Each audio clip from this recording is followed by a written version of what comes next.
Deep conversations are starting. Hello everyone, welcome to Deep Conversations by Breath Hub. We have Tom here. Hello Tom, welcome. Hi Nevşah, thank you for having me. Yeah, thank you for being here, Mr. Draw Breath. Would you like to start by introducing yourself? Yeah, so my name is Tom Granger and I am from the UK, as you can probably tell by my accent. And I'm a breath worker, I teach meditation, I teach different kinds of breath work. And at the moment I'm particularly interested in slow rhythmic breathing techniques, but breathing rates overall. And some of your listeners may know me as the person who wrote Draw Breath, which is a book that teaches you basic breath work and meditation techniques by breathing in time with drawing. So it's a book that's filled with illustrations, a little bit like a colouring book, but instead of colouring it in, you trace along lines. So pink lines mean breathe in and blue lines mean breathe out. And there's different mandalas and animals and waves and all kinds of different pictures in there. And each one teaches you something different about your breath, about the physiology of your breath, about the psychology and how much you can change the mind using the breath. And right now, so that was about 2 years ago I released that book.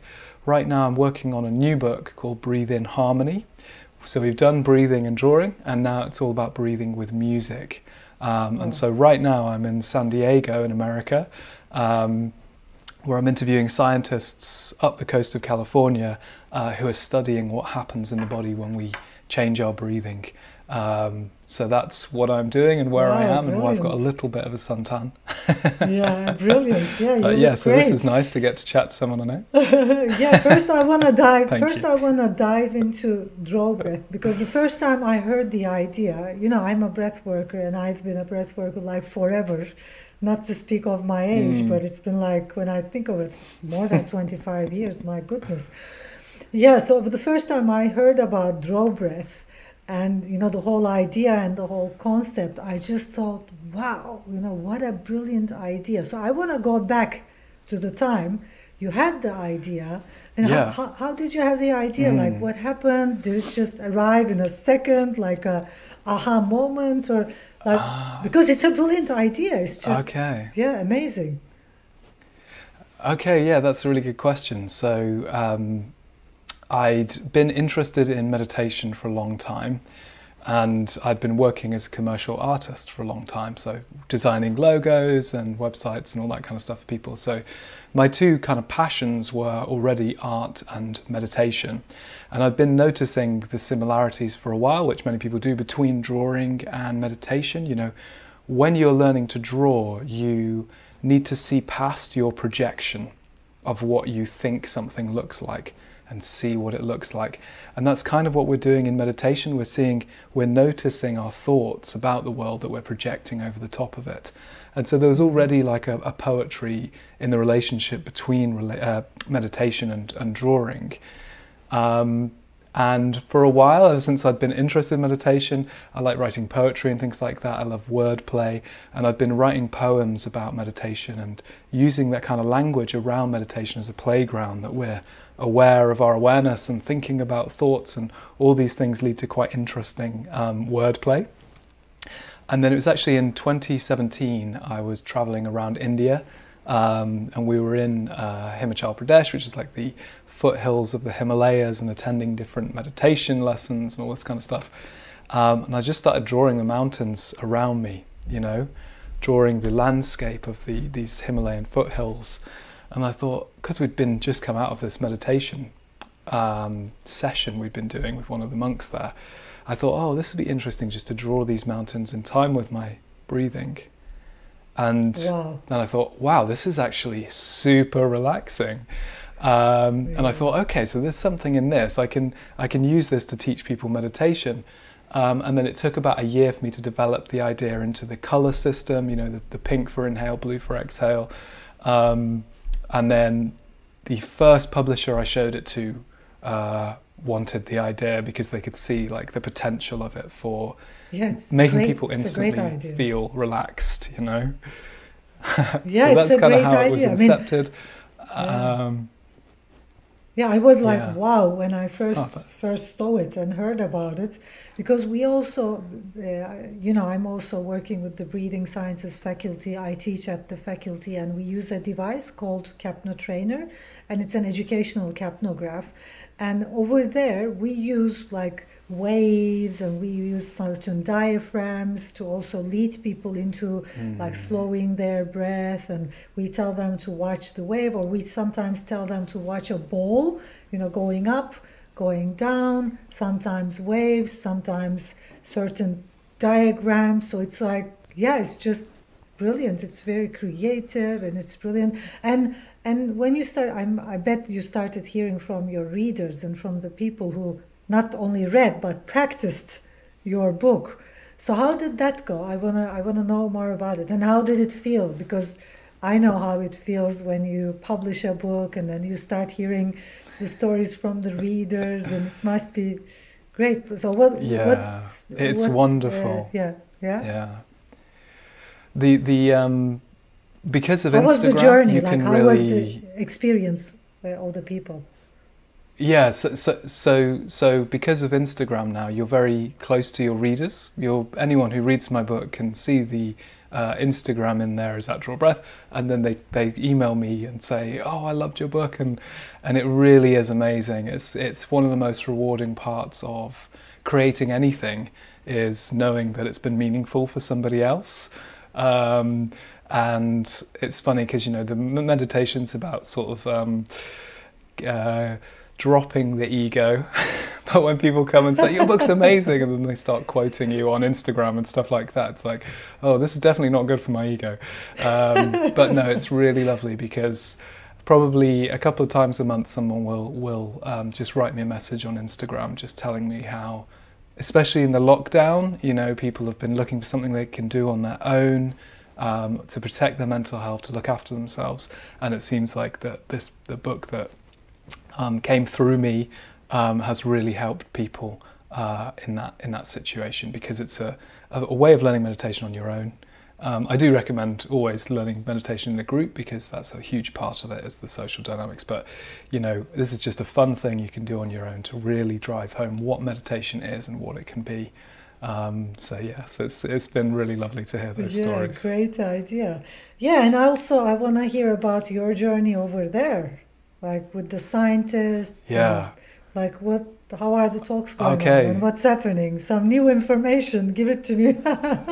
Yeah. So this is all Yeah. new. So my obsession with slow breathing rates began a couple of years ago. So after I'd written Draw Breath, I'd been talking to a couple of scientists who I was quoting in the book already, just to check that they were happy with how I was presenting their work, just to confirm that I definitely understood it, because I'm not a scientist. And in particular, I'd spoken with Patricia Gerbag and Richard Brown, who you may have heard of. They do breath, body, mind. They use coherent breathing, and they study trauma. And I went to an event of theirs in London about 3 years ago now, and they led me in a coherent breathing practice, and the whole room was doing a coherent breathing practice. And for me, it was like a light bulb moment of, wow, how my body feels after doing this is what I've been hoping to get out of meditation. This is that dragon I've been chasing in meditation. I can get that every time, that level of focus, that level of calm in the body, just by controlling my breathing to this extent. And it's slow, rhythmic breathing, around 5 breaths per minute, and you're not taking in too much air. It's like nasal, smooth breathing. And what happens is your nervous system just completely changes within sort of 5 minutes. Your parasympathetic nervous system's online, really deeply in touch with your own sensations, your own feelings in your body. But also, because the breathing is rhythmic, we're getting that sympathetic response from the inhalation, which is keeping us focused. So it's not enough to give you a fight or flight response, but it's enough to keep you focused. So you're feeling very calm, but also alert and aware of what's happening in your body. And so that experience was really powerful for me. And so I was like, right, how do I teach this? So I began training with them, but it's led me to kind of through my YouTube channel, Draw Breath, which I'm hoping to interview you on, Nevşah, as part of my hopefully, sure. Breathwork Pioneers series. I started interviewing people who were looking at this specific phenomenon, this coherent breathing phenomenon, and what changes in the body when we do it.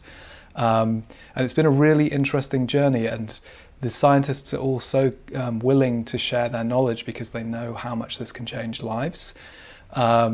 And so that's developed into me writing a book that's just going to be an educational book, fun, easy to understand. It's going to be full of the stories from these scientists, and some of them are amazing. You know, what people have achieved using this simple breathing technique, from someone winning an Olympic gold medal in marksmanship, to how we in the West had to go to space to actually discover this by accident, whereas obviously in the Himalayas in India, the yogis have known about it for thousands of years just through studying their own bodies. So how this all transpired, I'd been wanting to come to America for a long time to interview some of these amazing scientists, and then I got invited to do the Breathing Festival in Mexico in February with Dan Brulé, who's kind of running that now, and so I went and presented some of my initial research into the history of these techniques, and that was just a great launching pad for me to kind of move up from Mexico up into the States and start interviewing some of these folks. And so yesterday I was speaking with a scientist who's been studying what happens to people's bodies when they meditate for a week on a Joe Dispenza retreat. So some of your listeners may have heard of Dr. Joe Dispenza. He's very famous in America. And it's quite radical what changes in the body. Like the blood metrics look completely different after a week of doing various breathing and meditation techniques and all these kinds of things. So it's very exciting. And what he was so excited about, a guy called Dr. Himal Patel, was the fact that, you know, on these Joe Dispenza retreats, there's 1,000 people there, and they're all willing to share their biodata through wearable tech or blood samples and things like that, because they want to know what's happening in their bodies. So things like that are just amazing. And then next week I'll be in Los Angeles talking to a guy called Dr. Jack Feldman, who's been studying mice and what happens when you train mice to breathe slowly. And it's quite incredible because he's been getting these groups of mice, training them to do breath work basically and breathe slowly. And if you take one group that have done the breath work and one group that haven't, and you give them a tiny little electric shock, then the ones who've never done breath work go, "Oh my God, what the hell just happened? Ah, the world's not safe." And then they kind of freak out for the next half an hour. The ones who've done breath work, you give them the tiny shock and they go, "Ah, oh, that was weird." And they recover instantly. Their stress response is completely different. And it's because of how we're changing the nervous system when we do breath work. We're really calming the nervous system down. We're training the nervous system to recover from the stress response super quickly. So yeah, all of these little stories will end up in the next book, Breathe in Harmony. And the difference between Breathe in Harmony and Draw Breath is that Draw Breath is all about drawing. Breathe in Harmony is going to have a load of music with it. So I've been working with some incredible musicians to create songs that you can actually breathe in time with, and it will give you the benefits that we've just been talking about. So it's like slowly breathing in as the music rises, slowly breathing out as the music falls. And it began as just a project that my brother was helping me out with. He's an amazing musician, and we've just opened it up to have 3 new musicians on the project. And they're incredible. Like, they've made music for TV shows and Hollywood films and stuff like that, and they're really excited about it as well because they're really interested in mental health. So it's feeling like a really positive project to be a part of at the moment. Soon I'll actually have to start writing, and then it'll become more of a chore, but this part of it where I'm just discovering the stories and talking to the scientists has been really amazing. But yes, yeah, wow, I can't wait so for this trip, the music. Wow. Yeah. I can maybe share some with you, Nevşah, on the side. Yeah, I would love to. I would love to tune into that, and with the beat. And what you're saying is, it's just amazing, because I've been over the years very much amazed with the same thing, but especially the sympathetic and the parasympathetic nervous system. and what happens when you balance those, and what happens when you balance your breath and balance those. It's like balancing I think, like, whatever we're searching for, it is all inside the word balance. It's like balancing the sympathetic, parasympathetic, balancing the yin and yang, balancing the female and the male, the masculine and the feminine. It's like the secret lies there. And with breath, just breathing in, it's the masculine actually, because you're actively breathing in, and then you breathe out, it's the feminine, just letting go. And it's basically the sympathetic and parasympathetic system. It's like, I think that's the magic and the miracle of breath, because we can, with using our breath and with controlling our breath, instantly balance the sympathetic and the parasympathetic and the masculine and the feminine and the left brain and the right brain and the yin and yang and all of it, like, and then you find that balance you've been searching for. It's just amazing. And that's it's like, for people who are searching for that centered balance feeling, like that centeredness we all know of, and like you said, I was there as well, like wanting to get there, and that's why we meditate, right? That's why we do breath work, like that centeredness, alert, but centeredness and calm state, and that just happens instantly when you balance the sympathetic and the parasympathetic system.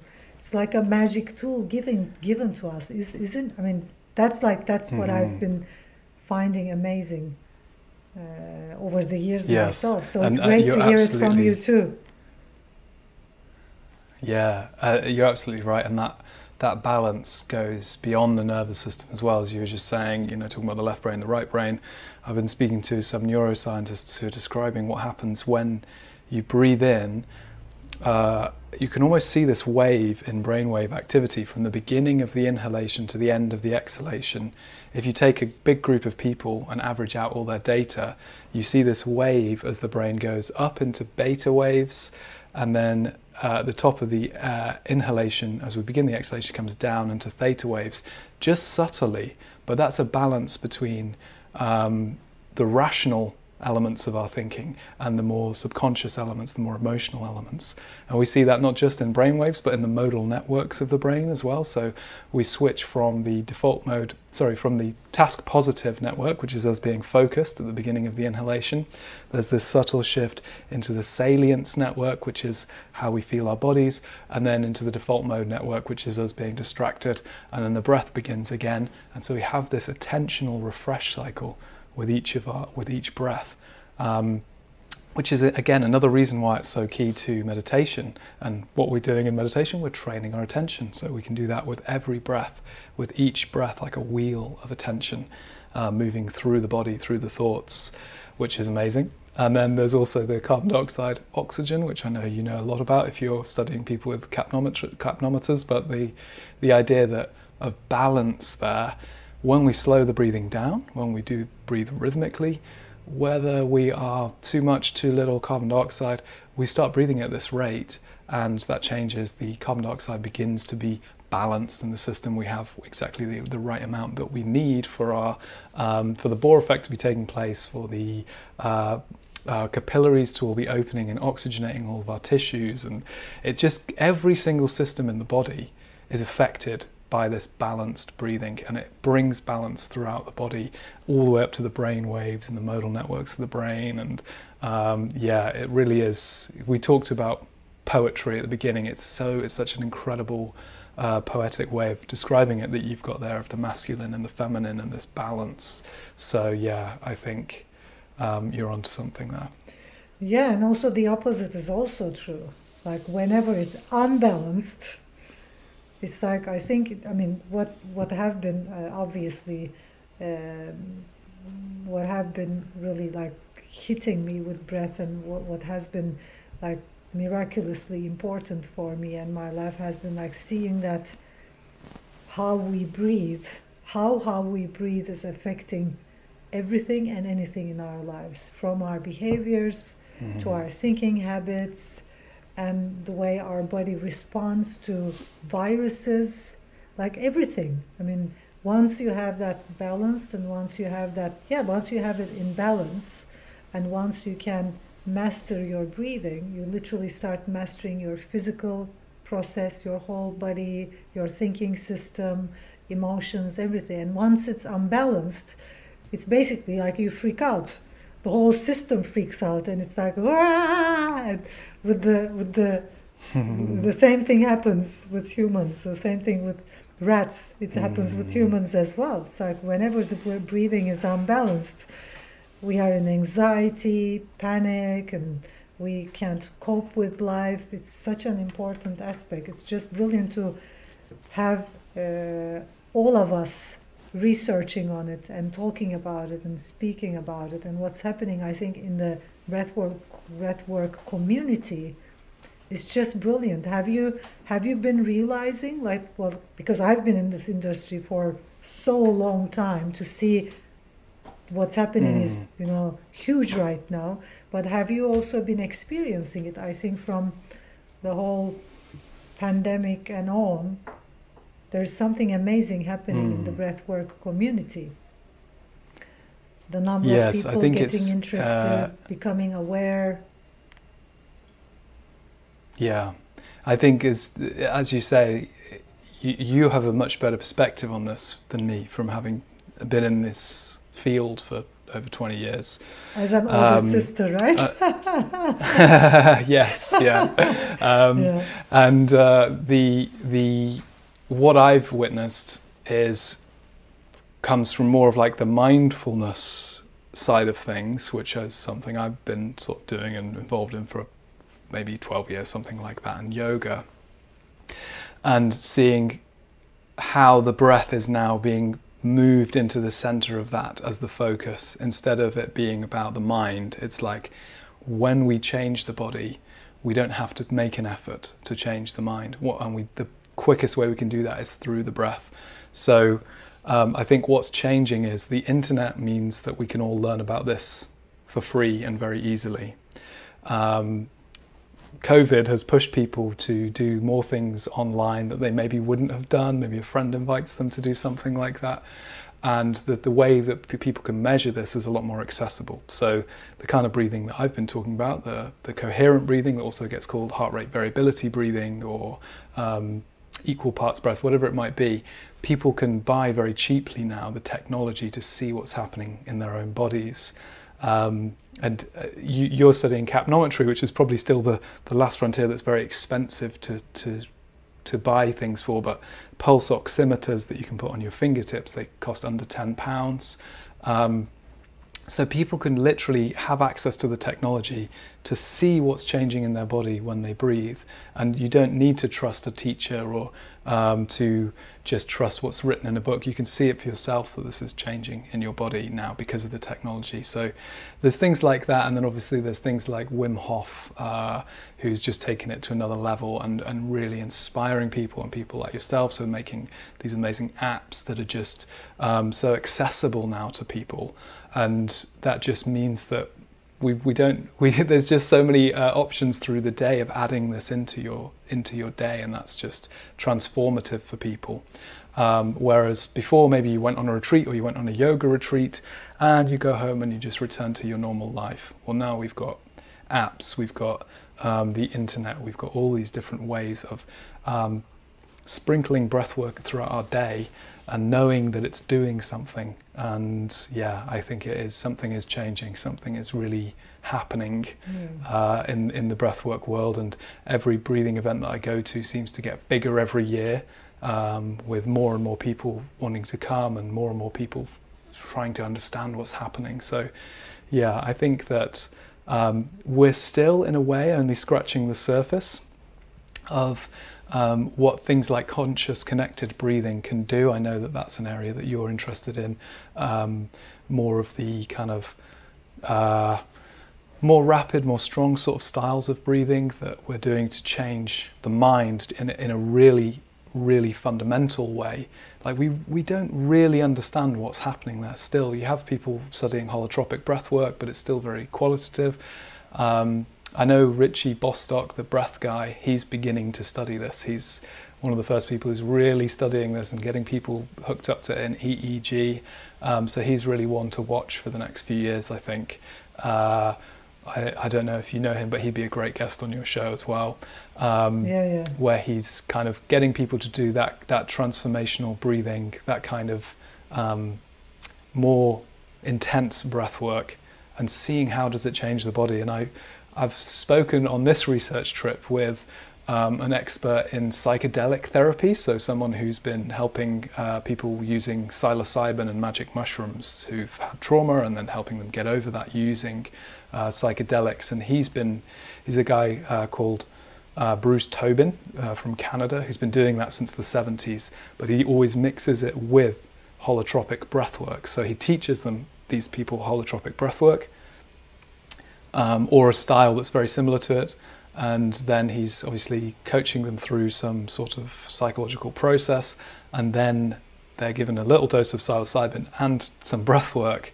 And his view is that this probably works in the same way. Those two things are relaxing the beliefs of the ego, and connections then can happen on the subconscious level through the limbic system, on the emotional level, that are healing for us. But I think that area of study, it's not my particular interest right now, but I think over the next 10 years, we're going to see that kind of breathwork getting studied more and more. And the problem has been that no one can really make money out of it, like with drugs that they can prescribe and keep you on the drugs for 20 years, and they don't necessarily care about the side effects and all that kind of stuff. Breathwork is something that no pharmaceutical company can own, which is why it hasn't been studied. But now, because of this transformation that you're talking about, where so many people are interested in it, there's going to be greater demand from the public to know, well, what is happening? How does this work? Does it definitely work? You know, all of those things are going to push research in this area. And I think that in 10 years' time, it'll be just something that every psychologist offers. I would certainly hope so anyway, as an option. That is kind of a drug-free way to approach mental health, and a safe way, and hopefully, and also every especially hospital. because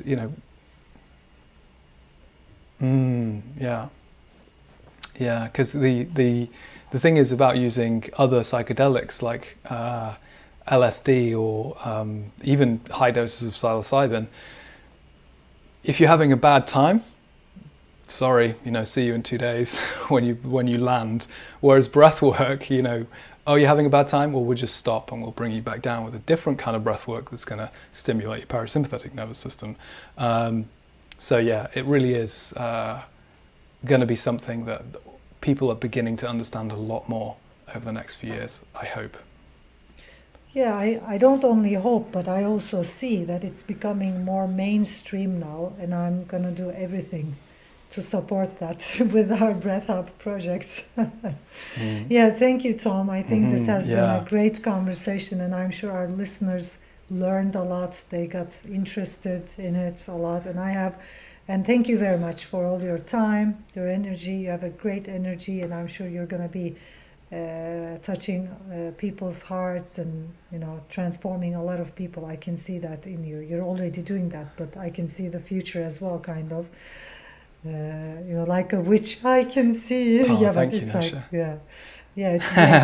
Yeah. And I'm you. going to ask you one last thing, and this is kind of like a question I ask to all my guests, and I think it's a very special question. What would you like to see happen in the world, and what would you like all humans to understand and to really get before you die? Oh, wow. So, that is a good one. That's a very interesting one. I think that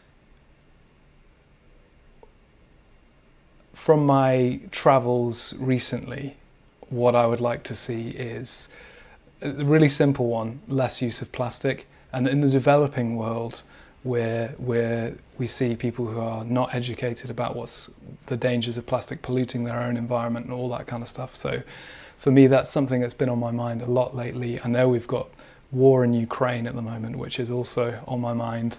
But unless we do something about the pollution, especially in the developing world, people aren't going to have access to all of those things that are going to improve their lives, because the world is just getting so polluted with plastic. So the more we can do in the more developed countries to innovate and create ways of using less plastic, the more we're going to protect the air quality so that people can continue to breathe freely and make those choices as they move forward. So that's the thing that's been on my mind lately, and I think we can relate that to breath, because if we don't protect our air quality through less pollution, then what are we going to do? There'll be no good air to do breath work with. So yes, that's my thinking at the moment. I'm sure if you asked me in a week, I'd have a completely different opinion. That's but great. Yes, that's been on my mind. Yeah. Clear air. And well, thank you so much, air. Nevşah, for inviting me. Thank you too, Tom, for being with us and for sharing all these beautiful information. And I'm sure everybody enjoyed. So to our listeners, I'll see you next soon time. on my channel. Yeah, hopefully. See you. Bye for now. Bye.